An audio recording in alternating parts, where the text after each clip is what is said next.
हरि ओम् नमः सर्वेभ्यः। अद्य व्याकरणशास्त्रप्रवेशकक्षायाः 30तमं दिनम्।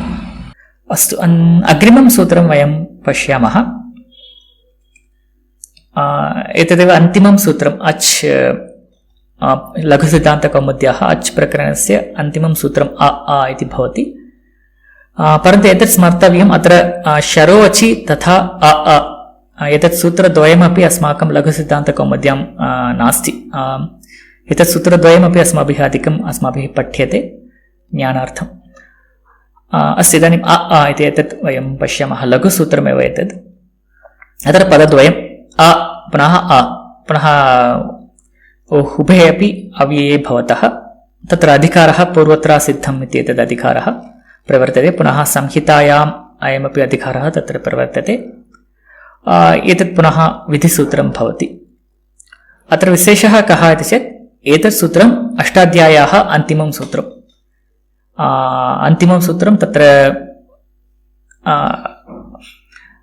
त्रिपाद्यां तथा अष्टाध्याय्यामपि विद्यमानम् अन्तिमं सूत्रम् अ इति। अत्र अनेन सूत्रेण किम् उच्यते इति प्रथमं ज्ञातव्यम्। प्रथमं तत्र पदार्थं पश्यामः। अत्र अव्ययद्वयमस्ति। प्रथमः शब्दः अकारः, पुनः द्वितीयः शब्दः अपि अकारः एव। अत्र प्रथम अकारस्य कः अर्थः चेत् तत्र विवृतः अकारः इति अर्थः। द्वितीयस्य अकारस्य संवृतः अकारः इति व्यवहारः।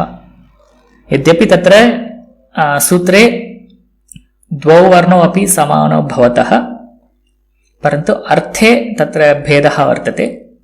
प्रथमः अकारः विवृतः अकारः, द्वितीयः अकारः संवृतः अकारः। अत्र किम् उच्यते अनेन सूत्रेण?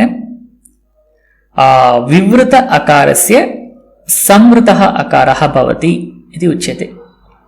इत्युक्ते यत्र यत्र विवृतः अकारः भवति तत्र सर्वत्र संवृतः अकारः भवति। पुनः अयं नियमः वैकल्पिकः नास्ति।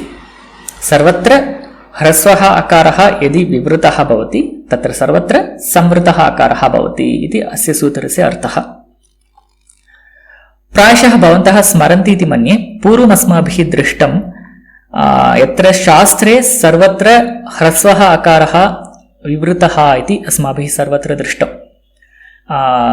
तद्वयं स्मरामः इति चिन्तयामि। तत्र किम् उच्यते? शास्त्रे यद्यपि लोकप्रयोगे ह्रस्वः अकारः संवृतः अकारः भवति, तथापि शास्त्रे तस्य विवृतत्वं स्वीक्रियते। किमर्थम् इति चेत् अनुदित् सवर्णस्य च प्रत्ययः इत्यनेन अकारस्य सवर्णग्रहणम् अवश्यं भवेत् इति कारणेन तत्र सर्वत्र शास्त्रे ह्रस्वकारस्य विवृतत्वमेव स्वीक्रियते। यदि ह्रस्वकारस्य संवृतत्वं शास्त्रे स्वीक्रियते तर्हि अनुदित् सवर्णस्य च प्रत्ययः इत्यनेन ह्रस्वकारेण तत्तुल्याः सवर्णाः न गृह्यन्ते। यतः तत्र प्रयत्नस्य अपि साम्यं तत्र अपेक्षते। तुल्यास्य प्रयत्नं सवर्णम् इत्यनेन यत्र आस्यप्रयत्नः आस्यं ततः प्रयत्नः समानः भवति, तादृशः वर्णः एव सवर्णः भवति। अतः स्वरेषु सर्वे स्वराः अकारं विहाय सर्वे स्वराः विवृताः, अकारः एव संवृतः प्रयोगे। यदि संवृत अकारः शास्त्रे स्वीक्रियते पुनः तस्य सवर्णाः नैव भवन्ति। दीर्घाकारः ह्रस्वकारस्य सवर्णः न भवति। अतः शास्त्रे सर्वत्र विवृतः एव अकारः स्वीक्रियते। यदि शास्त्रे सर्वत्र विवृतः एव अकारः स्वीक्रियते तर्हि एतत् सूत्रं न भविष्यति चेत् तर्हि लोकप्रयोगेषु अपि विवृतः एव अकारः भवति। तर्हि तद् दोषः भवति इति ज्ञापयितुम् अत्र एतत् सूत्रम् अवतारितम्। अतः अ इत्यनेन शास्त्रे सर्वत्र विवृतत्वेन अकारस्य कार्यं क्रियते, अन्ते तस्य विवृत अकारस्य संवृतत्वम् उच्यते, तेन संवृताकारादेशः क्रियते। अतः लोके यत्र यत्र वयं अकारस्य प्रयोगं कुर्मः तत्र सर्वत्र संवृतः एव भवति इति अत्र आशयः।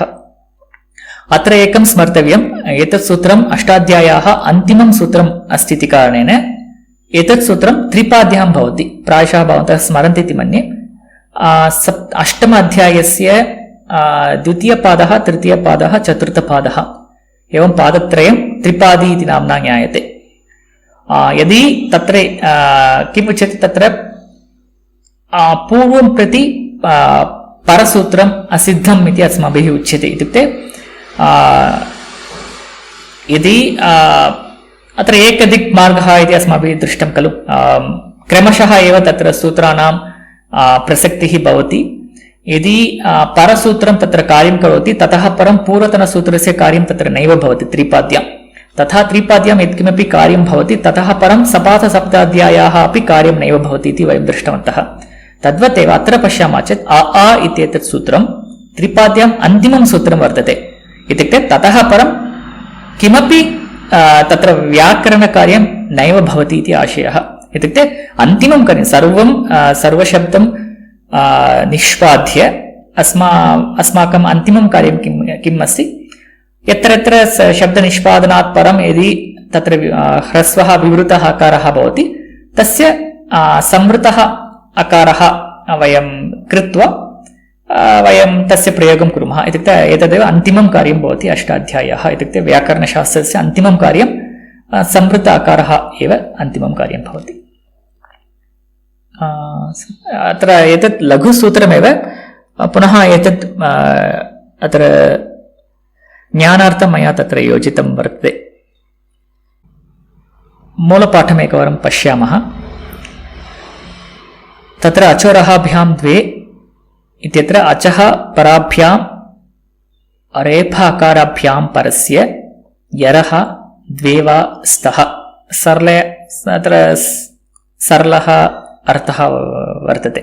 यत्र अच्वर्णः भवति ततः परं यत्र रेफ हकारो भवतः तस्मात् परं पुनः यत्र यर्वर्णः भवति तादृशस्य यर्वर्णस्य द्वित्वं विकल्पेन भवति इति अत्र उच्यते।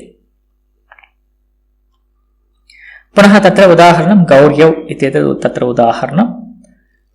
पुनः नासमासे इत्येतत् तत्र पूर्वतनसूत्रे तत्र योजनीयमासीत्, अत्र लिखितमस्ति। पुनः शरोचि एतत् सूत्रं लघुसिद्धान्तकौमुद्यां नास्ति, अतः रक्तवर्णे लिखितम्। अत्र अचि परे शरः द्वित्वं न भवति इति अत्र उच्यते। अत्रापि लघु सरलं वाक्यं वर्तते। उदाहरणं चतुर्षु इति उदाहरणं। पुनः ऋत्यकः इत्यस्य अध्ययनं वयं गतसप्ताहे कृतवन्तः।